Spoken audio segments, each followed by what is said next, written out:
Allora, abbiamo fatto un po' un quadro che non è certo felice, quello che ha detto con Felice Adriano, gioco di parole, perché si pensava, così astrattamente uno pensa al territorio veronese, sì, è un territorio variopinto, particolare, perché prende dalla montagna al lago, alla pianura, eccetera, alla città grande come Verona, però si pensava che si stesse bene, e invece per molti anziani non è così. Allora, leggiamo il messaggio: l'aspettativa di vita è aumentata e mi sembra di capire che quasi tutti noi vivremo gli ultimi anni in situazioni di non autosufficienza. E allora perché non ci sono le strutture o non si fanno le strutture? Chiede un telespettatore. Allora, come sempre è un tema che riguarda le risorse e le priorità che si mettono in campo. Da tempo, come sindacato di pensionati, diciamo che la priorità in questo paese, in questa regione, dovrebbe essere il tema della salute dei cittadini. Quindi dentro ci sta la non autosufficienza, ma ci stanno anche gli ospedali, ci sta anche il medico di base, ci stanno tutta una serie di questioni.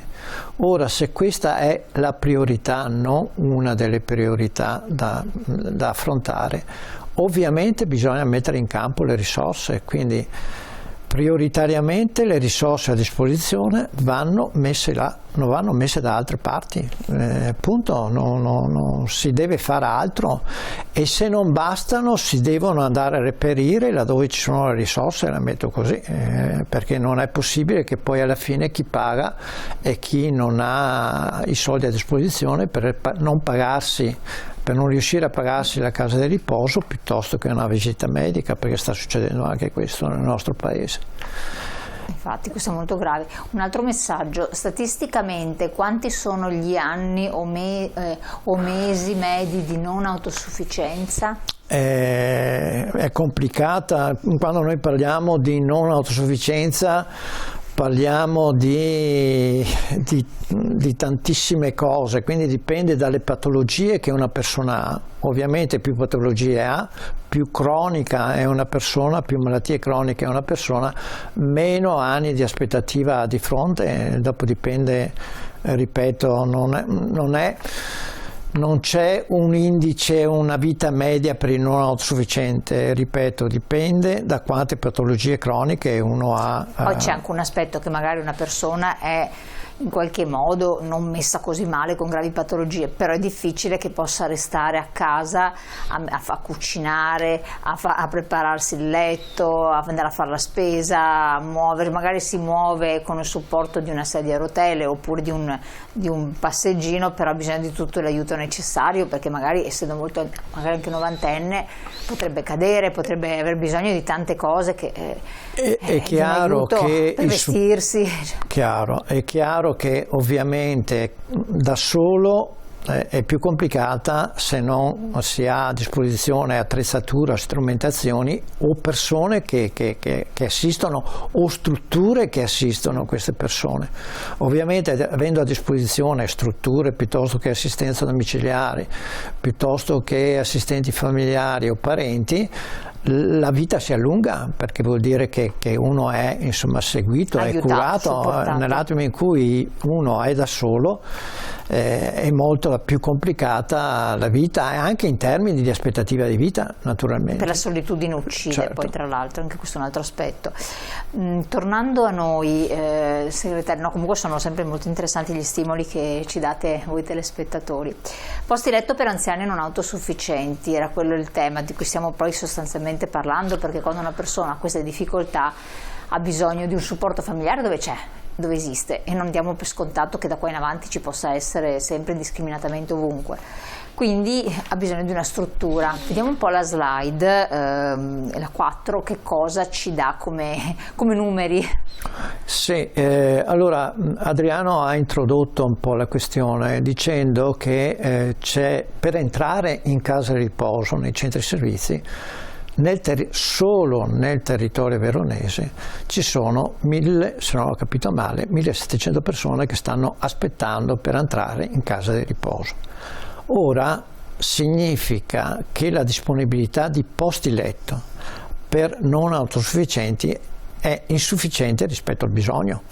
Ora la Regione Veneto ha appena fatto una delibera dove ha quantificato il fabbisogno per tutti i non autosufficienti nel Veneto in 32.676, che è l'ultima striscetta che vediamo, esatto, lì, cioè ha fatto uno spaccato di territori, però qua rivediamo Verona meno 579, esatto, mentre allo stato attuale sono già raddoppiati, esatto. Padova meno 918, se quello è il trend, capace che siano già raddoppiati anche di là. Fronte a una disponibilità di 31.000 posti per i non autosufficienti, perché abbiamo visto che prima i posti sono 34.000, ma di questi 31.000 sono per i non autosufficienti, diciamo.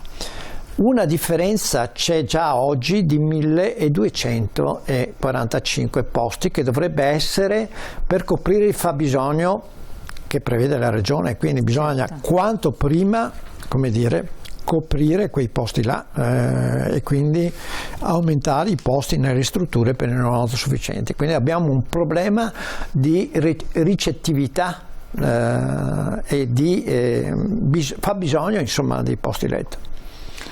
Oltre che fabbisogno di posti letto, possiamo mettere per inciso anche bisogno di posti diurni, cioè dove trascorrere anche la giornata per queste persone, anche malati di Alzheimer, quindi dare un sollievo alla famiglia, anche questo c'è un fabbisogno, c'è una differenza. Anche qua c'è sempre stimato dalla Regione, ci vorrebbero 3.600 posti diurni. Vediamo la slide 5. In realtà ce ne sono a disposizione 1.729, quindi noi non abbiamo oggi, rispetto al fabbisogno stimato dalla Regione, circa 1.900 posti per l'assistenza diurna delle persone, cosa importante perché potrebbe sollevare tutti quei caregiver, quelle persone che hanno a casa, insomma, l'anziano e che avrebbero, tra virgolette, solo tra virgolette, il problema dell'assistenza notturna, diciamo, però durante il giorno avremmo bisogno di avere anche questi posti a disposizione.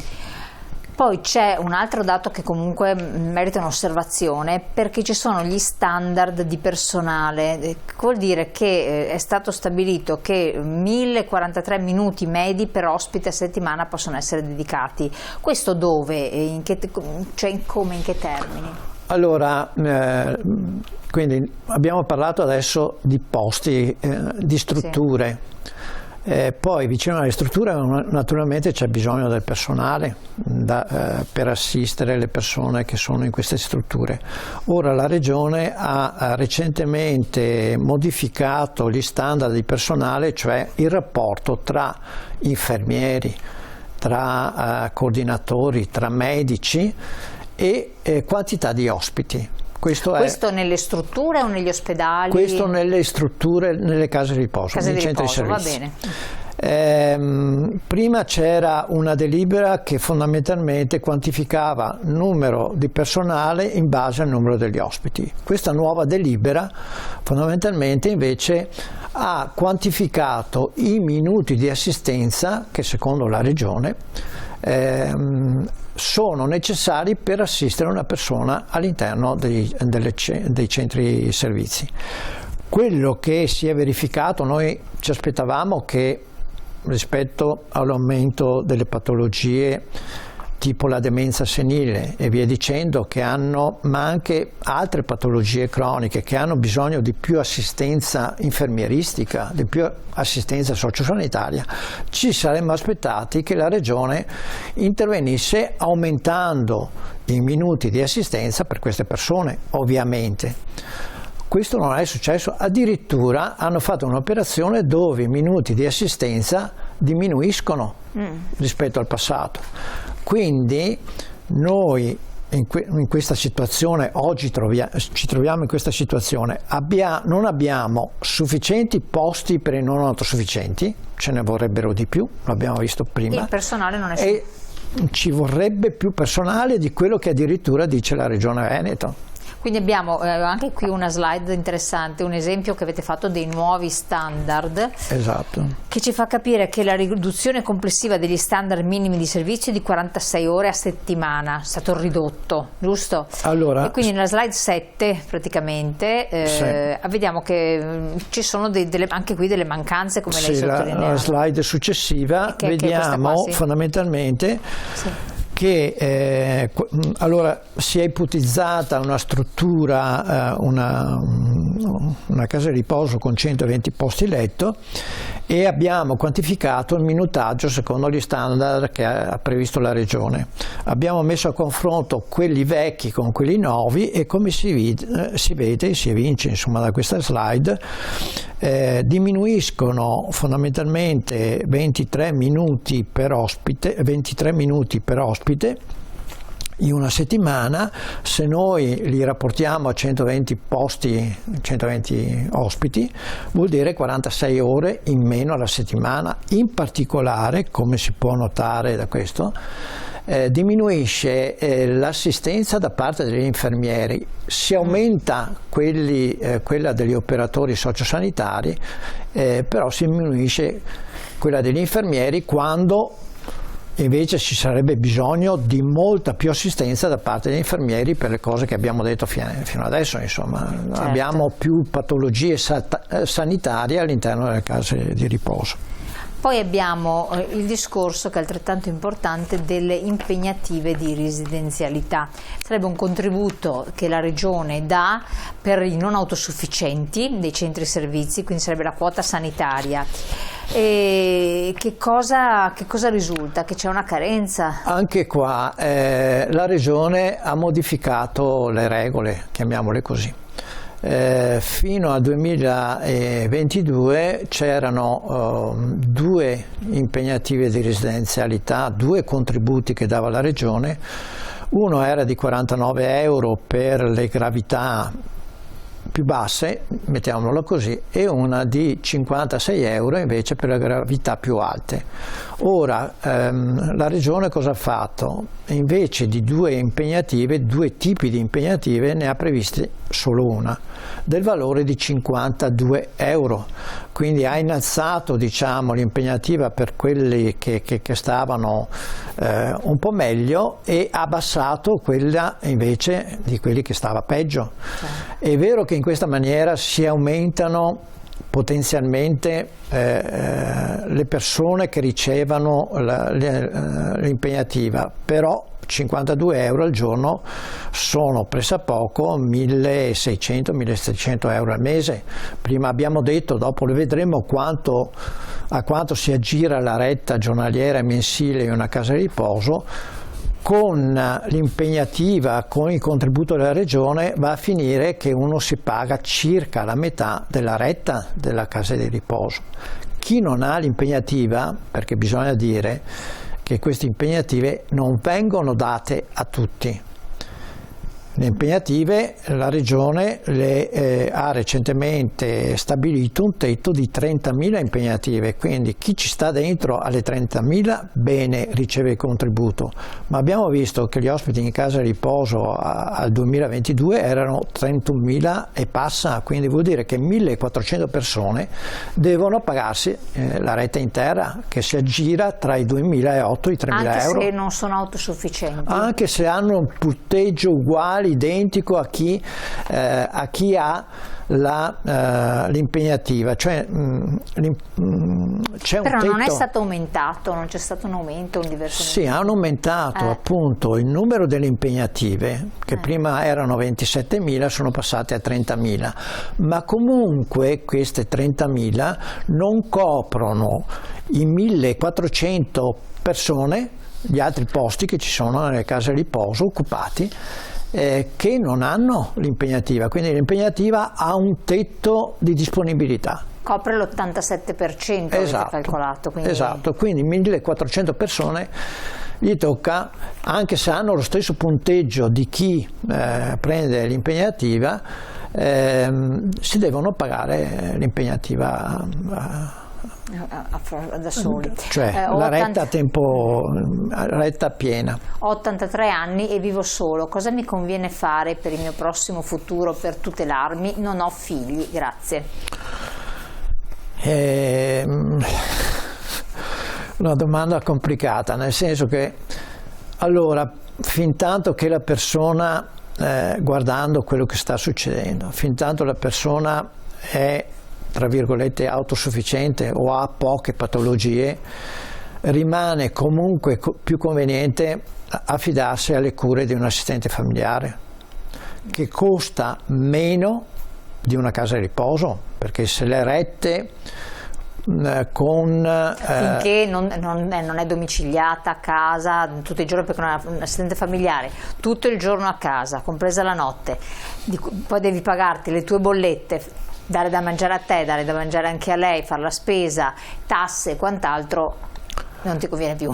Allora, diciamo che per chi ha allora abbiamo detto, se uno è autosufficiente non entrerebbe, o poche patologie, non entrerebbe neanche in casa di riposo, perché abbiamo visto le liste d'attesa che ci sono nelle case di riposo. Quindi l'unica possibilità rispetto a una casa di riposo attualmente sono gli assistenti familiari. Certo, ma mettessi adesso la butto là, abbiamo una pubblicità, la butto là anche per i nostri telespettatori, perché ne abbiamo parlato più volte, anche con il sindacato dei pensionati in generale. Parlare con altri coetanei, amici, fratelli, sorelle, che so io, parenti, oppure se non parenti, amici che magari c'è maggior accordo, e proporsi una forma di co-housing, in modo che in 3-4 anziani, 5 autosufficienti si dividono le spese di una badante, di una persona che viene, e quindi diventa più sostenibile ed è fattibile farlo finché si è compossui, finché si è presenti anche con la testa, finché si è autonomi e si imparano le modalità di una convivenza che poi si articola. Si vendono delle case, se ne acquista una magari più grande, con più bagni, con più stanze eccetera, e si fa un discorso del genere. La soluzione può essere anche il co-housing, ha ragione. Da valutare. Allora, comunque ne parleremo anche di questo. Restate con noi, canale 19, noi andiamo in pubblicità, poi affrontiamo quest'altra parte che è interessante, perché parliamo anche di rette dei centri servizi per anziani in Veneto. A tra poco.